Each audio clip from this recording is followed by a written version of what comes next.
many of America's senior citizens, social isolation was a problem long before the pandemic struck.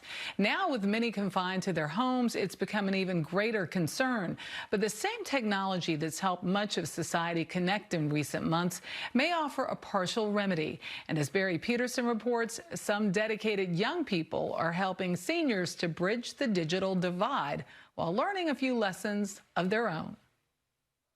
They had to pull me here kicking and screaming. As my children have said, Mom, we're pulling you into the next century. And I said, I'm just getting used to the last one. But okay, I will come along. Welcome to 89-year-old Margaret Eichhoff's first ever Zoom call. So I am learning, and I had a great deal of help from Gen Tech. Generation Tech was co-founded by Zachary Wang. So Zach, how does it feel to hear that even in the age of the coronavirus and people being isolated, you're still helping people reach other people? Yeah, I think it's quite cool to know that this generation at least is being taken care of and that we can do something in this time for other people. We're all going to compete in this massive game of trivia. This is how Generation Tech worked before the pandemic. Oh, dang it. You just need to find the red section and tap that. High school volunteers visiting the Holly Creek retirement community every Saturday. Since we got that right, hopefully you get a lot of points. Like Zachary, they come from Cherry Creek High School in nearby Greenwood Village, Colorado. Their mission, introducing the newest technology to the oldest generation. Do I want Spotify on my computer? You can actually get it on your computer. Ed Van Bramer is a retired doctor who sees good health coming from these good deeds. I think it all is related around stress. The amount of stress that we have living today is one of the causes of the rates of heart disease, strokes, and so forth.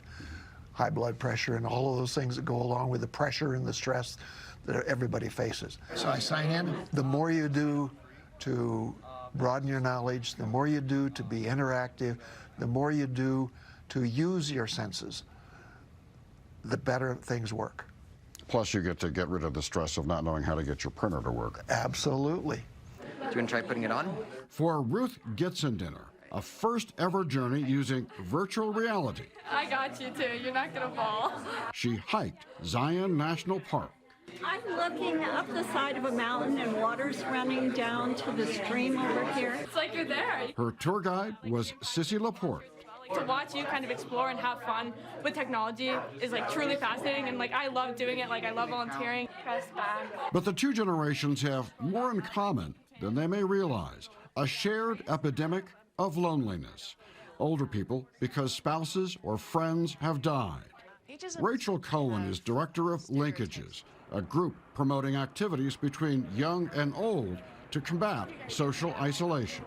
Research is showing that the impacts of loneliness is you can equate it to smoking 15 cigarettes a day. Seriously? Absolutely. It is worse than obesity when we look at it from a physical health perspective. And surveys show Gen Z, ages 18 to 22, are considered the loneliest Americans, in part because they don't interact with others in person.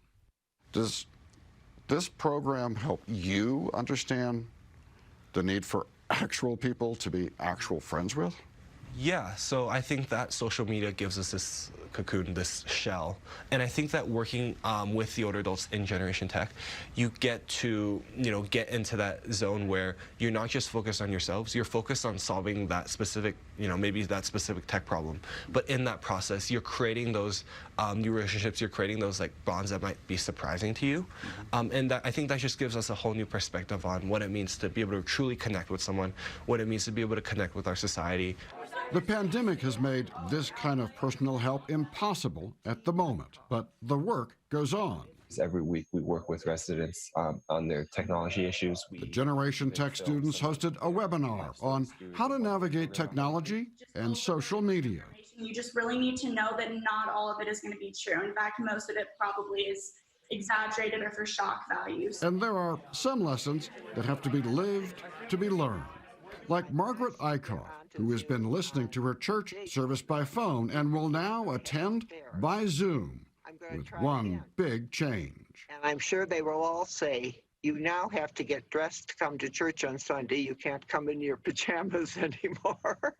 For CBS This Morning, Saturday, Barry Petersen, That's Denver. what they have been accusing me of. They said, And I've seen this happen I've seen it in action in places like Harlem, where at the Kennedy Community Center, you have teenagers working with elders in that community, brought together by a women's group called the Greater New York Links. It is just amazing to watch and practice. I mean, half the time you really do just need somebody to show you how to do it. I know my mom's going to be mad that I'm saying for her, but with her, trying to teach her how to do something, it's hard to tell her over the phone, but there's a way to do it once you get her there. She's Dana got just that called out Mom on I did. TV. She's good. She's good. She's got Zoom going. She's got it all going.